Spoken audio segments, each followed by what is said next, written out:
بسم اللہ الرحمن الرحیم نحمده ونصلی علی رسولہ الکریم اما بعد فقد قال اللہ تبارک وتعالی فی القرآن المجید والفرقان الحمید فاعوذ باللہ من الشیطان الرجیم بسم اللہ الرحمن الرحیم یا ایہا الذین آمنوا انما الخمر والمیسر والانصاب والازلام رجس من عمل الشیطان فاجتنبوه لعلکم تفلحون وقال النبی صلی اللہ علیہ وسلم من شرب الخمر فی الدنیا فمات وهو يدمنه لم يشربها في الآخرة صدق اللہ العظیم وصدق رسول النبی الکریم۔ محترم بزرگوں اور عزیز دوستو، اللہ رب العزت نے انسان کو جو زندگی عطا کی ہے یہ اللہ کی طرف سے ایک بہت بڑی امانت ہے اور بہت بڑی نعمت ہے۔ ہم اس زندگی کی قدر کریں، کیونکہ ہر انسان کو جو زندگی ملتی ہے وہ ایک ہی مرتبہ ملتی ہے، بار بار زندگی نہیں ملتی ہے۔ جو اعمال کرنا ہے ہم اس زندگی میں رہتے ہوئے کر لیں، کیونکہ ہر انسان کو جب اس کی موت کا وقت آتا ہے، اس کا آخری وقت آتا ہے، تو بڑا افسوس کرنے لگتا ہے، بڑا پچھتانے لگتا ہے کہ کاش کہ میں نیک اعمال کر لیا ہوتا، کاش کہ جو میری نمازیں چھوٹی ہیں ان کو پڑھ لیا ہوتا، کاش کہ میں جو دوسروں کا قرضہ میرے اوپر چڑھا ہوا ہے اس کو میں ادا کیا ہوتا، کاش کہ میں ماں باپ کی خدمت کیا ہوتا، کاش کہ میں قرآن پاک کو سیکھا ہوتا، اس کو پڑھا ہوتا۔ یا لیتنی یا لیتنی، کاش کہ اس طرح کہنے سے کچھ کام نہیں آئے گا، بلکہ اللہ نے جو زندگی دی ہے اسی زندگی میں رہتے ہوئے ہم آخرت کی تیاری کرنے والے بنے اور اس زندگی کو ہم امانت سمجھنے والے بنے۔ اللہ کے رسول صلی اللہ علیہ وسلم نے حدیث کے اندر فرمایا، جو بندہ دنیا میں رہتے ہوئے شراب پیتا ہے اور اسی حالت میں مر گیا تو کل قیامت کے دن اللہ رب العزت اس کو جنت کی شراب نہیں پلائیں گے۔ آج ہم شراب کے بارے میں دیکھتے ہیں کہ معاشرے کے اندر یہ نشہ کی چیزیں دن بدن بڑھتی ہی جا رہی ہیں۔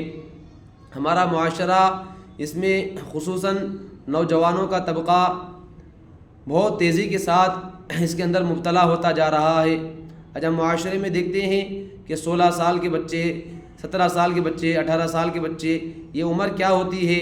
یہ بڑی چھوٹی سی عمر، بڑی نازک عمر ہوتی ہے، جو تعلیم حاصل کرنے کی عمر ہوتی ہے، ایجوکیشن کی عمر ہوتی ہے۔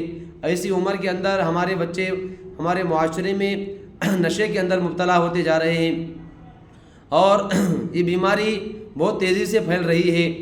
ابھی ایک واقعہ سننے میں آیا کہ ہمارے ہی شہر کا ہے، ایک نوجوان لڑکی جو 16 سال کی عمر کی ہے، وہ نشے کی عادی ہو گئی اور اس کو نشے میں مبتلا کرنے والے، اس کو عادی بنانے والے دوسرے کوئی نہیں بلکہ مسلمان ہی کے 4 نوجوان لڑکے، جن کی عمر بھی 18 سے 20 سال کے درمیان کی ہے۔ ان لڑکوں نے اس لڑکی کو نشہ کا عادی بنا دیا اور وہ اتنی عادی ہو گئی کہ اس کو ایڈمٹ کرنا پڑا، ہسپتال میں داخل کرنا پڑا اور اس کو روزانہ 2 مرتبہ سگریٹ دیا جاتا ہے تاکہ اس کی نشہ کی عادت آہستہ سے رفتہ رفتہ چھوٹ جائے۔ تو آج ہے ہمارا معاشرہ تیزی کے ساتھ بڑھ رہا ہے۔ حضرات صحابہ بھی شراب پیا کرتے تھے۔ شراب کی حرمت کے نازل ہونے سے پہلے اللہ کے رسول صلی اللہ علیہ وسلم کے پاس صحابہ آ کر پوچھنے لگے، یسألونک عن الخمر والمیسر قل فیہما اسم کبیر ومنافع للناس واثمہما اکبر من نفعہما۔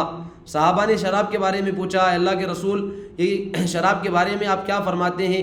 کیونکہ بندہ جب اس کو پیتا ہے تو بہت ساری برائیوں میں مبتلا ہو جاتا ہے۔ تو اللہ کے رسول نے فرمایا، اب وہی نازل ہوئی تو فرمایا اس کے اندر گناہ زیادہ ہے، اس کے اندر خباثت زیادہ ہے، اس کے اندر نفع فائدہ بہت کم ہے۔ تو بہت سارے صحابہ اس آیت کو نازل ہونے کے بعد شراب کو چھوڑ دیے اور کچھ صحابہ ایسے ہی شراب پینے لگے۔ تو ایک مرتبہ ایسا واقعہ ہوا کہ حضرت عبد الرحمن بن عوف رضی اللہ تعالیٰ عنہ نے دعوت کرائی تو ایک صحابہ حاضر ہوئے تھے۔ ایک صحابی نے شراب پی کر جب مغرب کی نماز کا وقت ہوا تو نماز پڑھانے لگے اور اس کے اندر قل یا ایھا الکافرون سورہ پڑھا تو بہت ساری آیتوں میں انہوں نے آگے پیچھے کیا، جس کی وجہ سے بہت سارا معنی بگڑ گیا۔ تو اللہ کے رسول صلی اللہ علیہ وسلم کے پاس ایک دوسرا حکم نازل ہوا کہ یا ایھا الذین آمنوا لا تقربوا الصلاۃ وانتم سکارا، ایمان والو تم نشہ کی حالت میں نماز کے قریب بھی مت جاؤ، یعنی شراب پی کر نماز نہیں پڑھ سکتے۔ دوسرا حکم نازل ہوا تو بہت سارے صحابہ شراب سے دور ہٹ گئے کہ نماز کی حالت میں ہم شراب نہیں پی سکتے، شراب پی کر نماز نہیں پڑھ سکتے، تو یہ اچھی چیز نہیں ہے، بری چیز ہے، تبھی تو اللہ رب العزت نے ہم کو منع کیا ہے۔